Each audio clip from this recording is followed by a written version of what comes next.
লাউ চিংড়ি কিংবা চালকুমড় চিংড়ি খেতেও ভীষণ ভালো লাগে, তাই চিংড়ি মাছ ধুয়ে কেটে নিলাম, পেঁয়াজ সম্বাস দিলাম।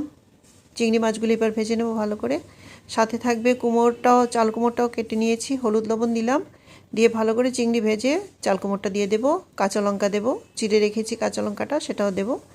দিয়ে হলুদ, আবার লবণ হলুদ দেবো, দিয়ে একটু ঢেকে দেবো সিদ্ধ হওয়ার জন্য। সিদ্ধ হয়ে গেছে, আমার একটা আইটেম রান্না হয়ে গেল। আজকে অনেকগুলি আইটেম রান্না করেছি। দেখো, এটা হলো রুই মাছের ঝোল, আরও অনেক কিছু আছে, দেখো একটা একটা করে দেখাচ্ছি তোমাদেরকে। এবার হলো মুসুরির ডাল, মূলা দিয়ে মুসুরির ডাল, বোয়াল মাছ কষা, আরও আসছে দেখো এক এক করে। এটা হলো সিদ্ধ করে রেখেছি মিষ্টি কুমড়, আলু, পেঁয়াজ, কাঁচা লঙ্কা দিয়ে সিদ্ধ খাবো। আর এগুলি হলো পুঁটি মাছের ভাজা, তাতে আবার আমি একটু পেঁয়াজ দেবো আর শুকনো লঙ্কার গুঁড়া দেবো। এটাতে শুকনো লঙ্কার পেঁয়াজটা দিলে খুব টেস্টি হয় খেতে, এজন্য এই দুইটা আমি দিয়ে দিই সবসময়ই। তেলটা কম দিয়েই রান্না করছি। Please subscribe. Thank you.